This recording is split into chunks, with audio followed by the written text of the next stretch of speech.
विज्ञानमय कोश ज्ञान इंद्रियों के साथ वृत्ति युक्त बुद्धि ही कर्तापन के स्वभाव वाला विज्ञानमय कोश है। यही पुरुष के जन्म और मरण का कारण है। चित्त और इंद्रियां का अनुगमन करने वाली चेतन की प्रतिबिंब शक्ति ही विज्ञान नामक प्रकृति का विकार है।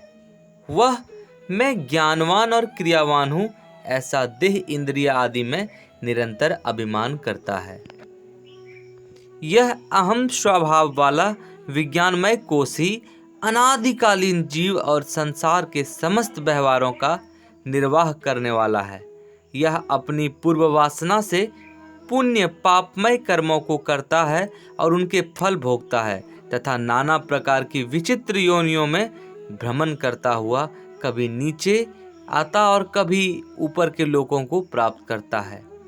जागृत स्वप्न आदि अवस्थाएं, सुख दुख आदि भोग, देह आदि से संबंधित आश्रम आदि के धर्म कर्म, गुणों का अभिमान और ममता आदि सर्वदा इस विज्ञानमय कोश में ही रहते हैं।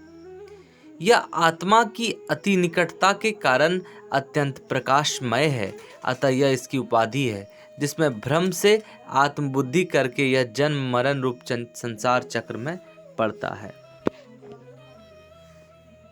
आत्मा की उपाधि से असंगता। यह जो स्वयं प्रकाश विज्ञान स्वरूप हृदय के भीतर प्राण आदि में स्फुरित हो रहा है, यह कुटस्थ निर्विकार आत्मा होने पर भी उपाधिवश कर्ता और भोक्ता हो जाता है।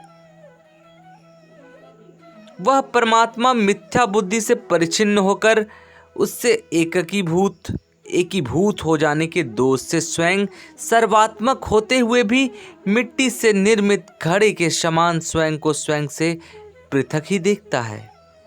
वह परात्मा स्वरूप से तो सदा एक रूप ही है, फिर भी उपाधि के संबंध से उसके गुणों से युक्त सा होकर उसी के धर्मों के साथ प्रकाशित होने लगता है।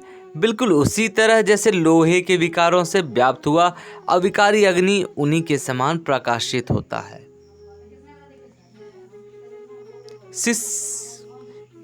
कैसे होगी मुक्ति? शिष्य उवाच। शिष्य ने पूछा, हे गुरुदेव, भ्रम से हो अथवा किसी अन्य कारण से परमात्मा ही जीव भाव को प्राप्त हुआ है और उसकी उपाधि अनादि है जिसका नाश नहीं हो सकता, ऐसा विद्वानों का कथन है। इसलिए इस आत्मा का जीव भाव भी नित्य है, फलस्वरूप इसका जन्म मरण रूप संसार चक्र कभी निवृत्त होने वाला नहीं है। तो फिर हे गुरुदेव, इसका मोक्ष कैसे होगा?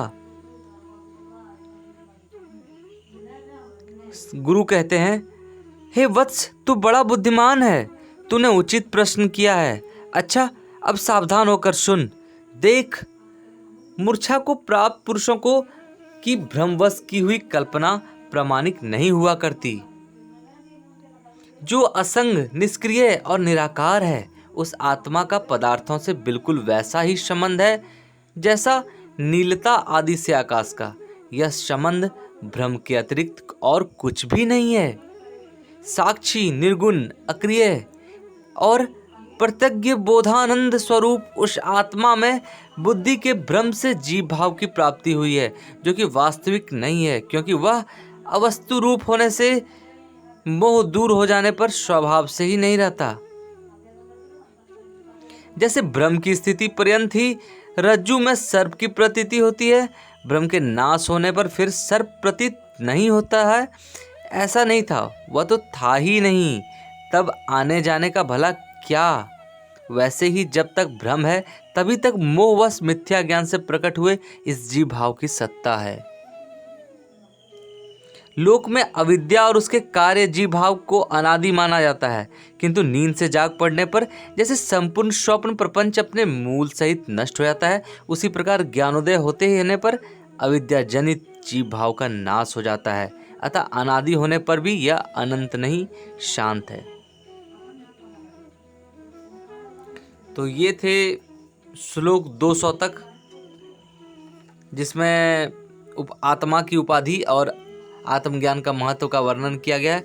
आगे के श्लोक आगे के वीडियोज में। धन्यवाद।